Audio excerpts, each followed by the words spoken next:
Hello everyone, welcome back to Dakota's Political Circle, and today I wanted to talk about how Brandon Moreno is seriously he is severely underperforming polling. I mean, he's severely he's severely underperforming in polls. And a lot of people think Brown's ahead by a bunch. Brown's going to dominate Moreno, but I'll actually show you right here why I think Brown could lose in November, and I'll show you based on averages and based on a lot of factors. And I know a lot of people, including myself, was thinking that Brown was pushing ahead and he's going to end up winning. Well, when you look at the average here, if you see like a 3.6, I showed you a 3.6. And also before I start, I just want to say that this video will be posted a little bit later in the day today because I have been busy all day, so I just want to let you guys know that because this won't be posted at my normal time, like at 8 o'clock in the morning. This will be posted at probably like 2 or 3 p.m., I'm assuming. But I did want to let you guys know that before I start. But what I'm going to show you guys is why Brown is going to underperform severely, and I'll show you based on margins of past elections. And first, let me show you this. So I want to show you this first. So this is Trump's average over Harris in Ohio. He has a 9-point advantage in the average as of right here. He has a 9-point advantage, and then you see Brown versus Moreno. Brown is pretty favored. He has lost momentum. He was favored by 5, and now he's favored by 3.6 in the average. So he has definitely lost momentum from the last time he was polled. So he has definitely lost momentum since I was going to post this video. So it was 5. I think it was Brown plus 5. So now it's a Brown plus 3.6. So it is really interesting to see that because Brown is starting to lose momentum in Ohio, which I did not expect, but I'm actually very interested in seeing how that ends up being. And I'll show you exactly why this could be a great thing for Moreno. I'll show you the averages and everything like that. So to show you right here. So this is 2018. This is when Brown won by 6.4 in the final results. He won by 6.4 in the final results. And remember, he was favored by a bunch. He only won by 6.4. And to show you right here, I have this sticky note. I'm not sure if you can see it. If not, I'll just read it. So it says the average margin for Brown across all the polls is 13.25. So all these polls right here, the average is 13.25. And if you average it out across the first 4 polls, which if you look right here. Basically the RCP averages usually based on the first 3 or the first 4, and like right here it's the first 3 because there's only 3 polls, and right here it's like the first 3 as well. But I did it on the first 4, so it's a little bit more accurate. And to show you right here, I don't think you can see the sticky note, but I'll just read it. So the average margin for Brown across the first 4 polls in 2018 is 11.5. If the final average was 6.4 for Brown, which he has the final average for 6.4 in 2018, and the average for the first 4 polls was 11.5, Brown underperformed by 5.1 points.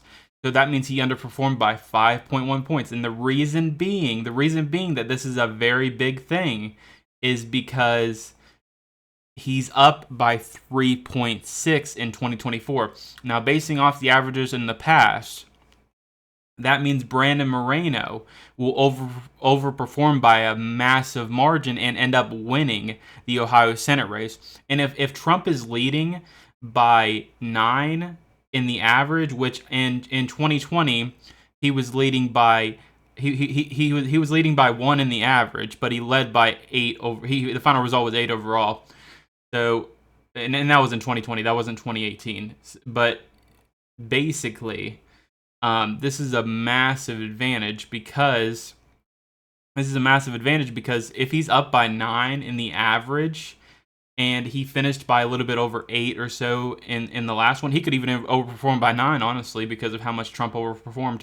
So Brown versus Moreno, it's a massive advantage for Moreno here. Moreno can easily overperform, just like Renacci did Renacci overperformed Brown, but Renacci obviously ended up losing.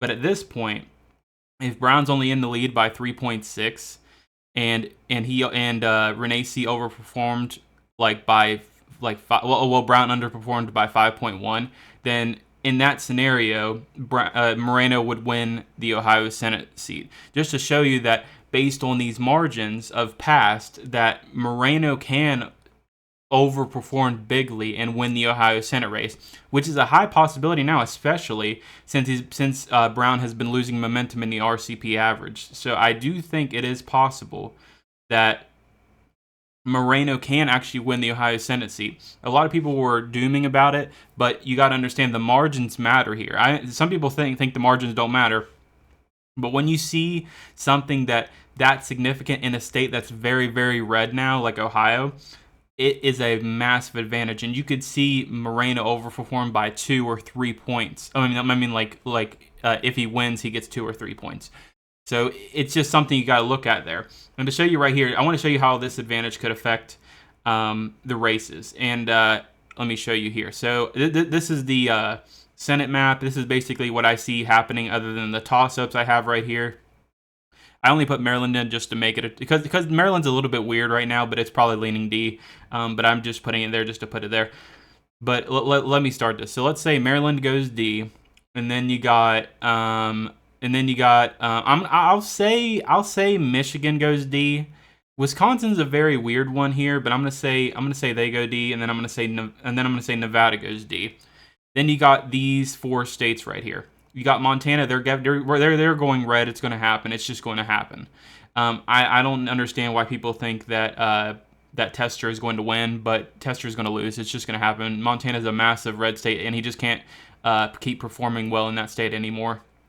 So as of now, it's 51-46. And you got these 3 states. These 3 states are kind of interesting here. So Arizona is leaning more D as of right now, but it is possible it could go red. So I'll keep it blank for now. Now PA is one that leans D, but it is very, very interesting because McCormick is doing pretty well, but I will say it goes D. And then you got these 2 states right here. You got Ohio and Arizona. And let's just say Arizona goes blue. Even though Arizona could overperform and PA could overperform with red, but you never know. And also, Wisconsin's a very interesting one as well. But I'm going to say this. So let's say because of the margins, let's say Ohio goes red. You got 52-48 in the Senate. You got a majority. You got a little bit over a majority. And this is a pretty decent scenario for Republicans if you want if you want a sizable majority in the Senate. So I think this could be a scenario that actually happens. I wouldn't say PA would be, I don't know. Pennsylvania is a very iffy one because I think Pennsylvania is going to go D, but for some reason McCormick's going up in the polls, and it's very odd because McCormick isn't a fascinating Republican, but it's interesting that he's starting to overperform. But I'm not going to say Pennsylvania goes red. I think out of these scenarios, the only other state that probably goes red, it could be Wisconsin. I don't know about Arizona. Arizona's being very weird right now. Nevada's definitely not. The Republican candidate in Nevada, he's starting to do very bad in polling. Very, very bad. Not like by a couple of points. He's just severely doing bad now. So I think Nevada's out of the realm of possibilities, but I think Arizona's still in. You got Wisconsin and maybe Pennsylvania still in.